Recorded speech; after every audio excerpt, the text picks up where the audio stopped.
नमस्कार, मैं हूं आपके साथ मयंक। देखिए, करीब 20 से ज़्यादा मुस्लिम जो देश हैं, इस्लामिक कंट्रीज़ हैं, इनका ज़बरदस्त गुस्सा देखने को मिल रहा है नेतन्याहू को लेकर।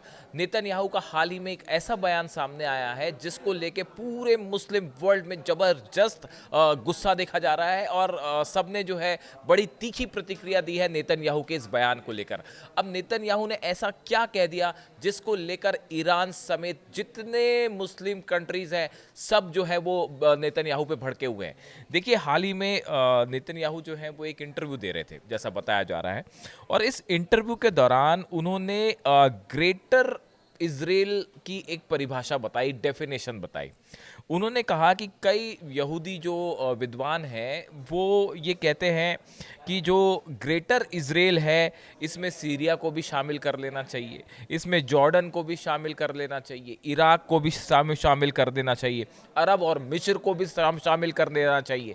ऐसा नेतन्याहू का कहना था कि एक जो ग्रेटर इजराइल की डेफिनेशन है उसमें ये सब मुस्लिम देशों को भी शामिल कर लेते हैं, कुछ ज्यूज जो विद्वान हैं।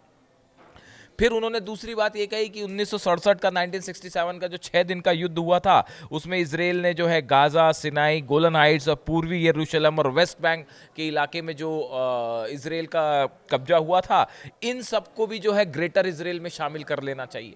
यानी नेतन्याहू चाह रहे हैं कि ये जितने मुस्लिम देश हैं ये ग्रेटर इसराइल का हिस्सा बन जाएं, जॉर्डन भी शामिल हो जाए, सीरिया भी शामिल हो जाए, इराक भी शामिल हो जाए, अरब और मिस्र जैसे देश भी शामिल हो जाए, और ये जो बाकी इलाके हैं गाजा, सिनाई, गोलन हाइट्स, पूर्वी ईस्ट यरूशलेम जो है, वेस्ट बैंक, ये सब ग्रेटर इसराइल का हिस्सा बन जाएं। इस तरह से उन्होंने एग्जाम्पल देते हुए कोट किया कि कुछ जो ज्यूज विद्वान होते हैं वो जब ग्रेटर इसराइल की परिभाषा देते हैं तो इसमें सबको शामिल कर लेते हैं। ऐसा बयान नेतन्याहू की तरफ से आया और इसको इसको उन्होंने मैप ऑफ प्रॉमिस्ड लैंड भी बताया कि भाई इसको मैप ऑफ प्रॉमिस्ड लैंड भी कुछ विद्वान बताते हैं।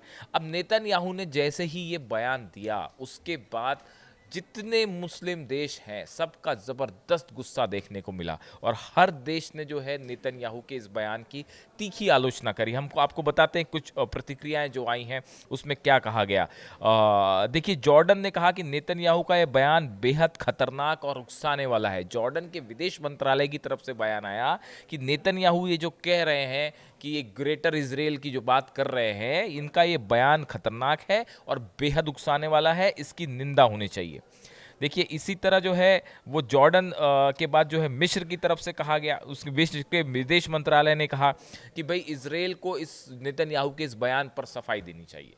जो बात नेतन्याहू ने एक इंटरव्यू के दौरान जिसका शब्द का इस्तेमाल किया ग्रेटर इसराइल, और उसमें जो है सब कहा कि कुछ ज्यूज विद्वान जो हैं सब देशों को शामिल करते हैं, तो उसमें उस मामले में जो है मिस्र के विदेश मंत्रालय की तरफ से कहा गया कि नेतन्याहू को जो है इस मामले में सफाई देनी चाहिए कि आखिर वो ये कहना क्या चाहते हैं, उनकी मंशा क्या है।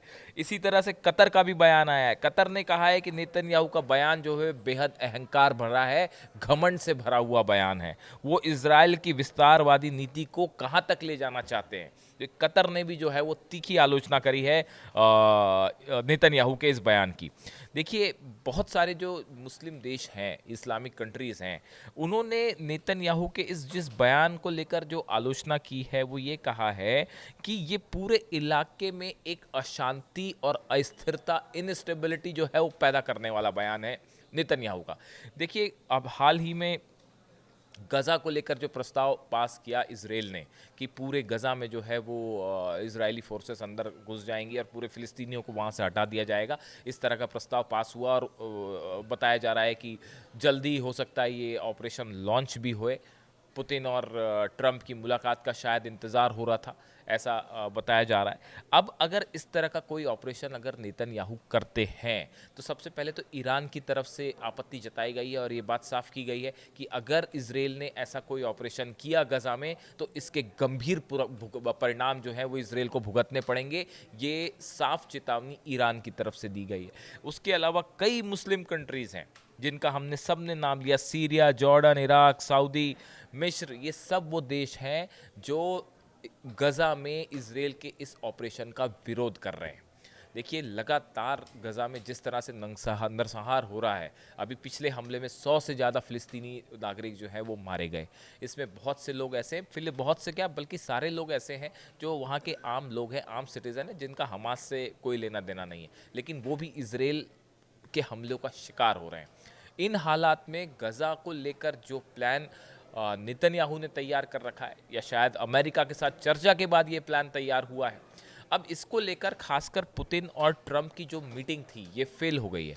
इसके बाद अब सबकी नज़र इस बात पे है कि इन हालात में गजा को लेकर इजराइल का अब क्या रुख होता है।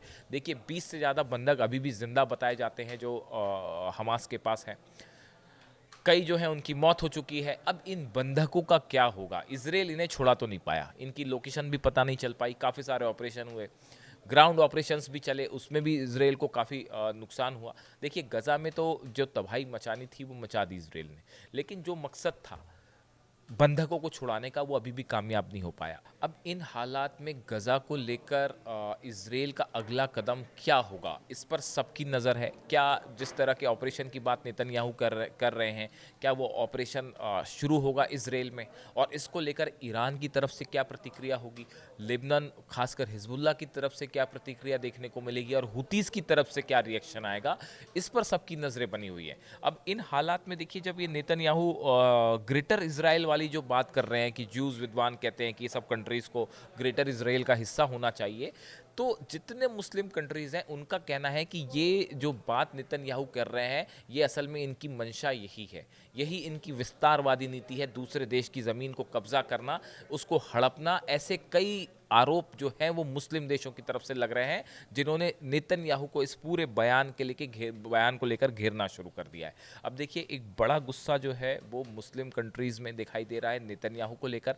इन हालात में अगर नेतन्याहू किसी तरह का ग्राउंड ऑपरेशन बड़ा शुरू करते हैं गजा को लेकर, उसके बाद इन मुस्लिम कंट्रीज़ का क्या रुख होगा, गजा में हालात कैसे होंगे और ईरान का रिएक्शन क्या होगा, इस पर पूरी दुनिया की नज़रें, पूरे मिडिल ईस्ट की नज़रें टिकी हुई हैं। यहाँ से इजराइल का कोई भी बड़ा कदम जो है वो ये तय करेगा कि क्या एक बार फिर ईरान और इजराइल फ्लैश पॉइंट पर आमने सामने आ सकते हैं, क्या एक बड़ी जंग दोनों के बीच फिर शुरू हो जाएगी। इसको लेकर तरह तरह की स्पेकुलेशंस हैं। फिलहाल नेतन्याहू का ये जो बयान है ये मुस्लिम कंट्रीज़ के निशाने पर है, इसकी तीखी आलोचना हो रही है। अब इससे जुड़ी, गजा से जुड़ी जो भी नया अपडेट होगा वो हम आप तक लाएंगे। Thank you so much.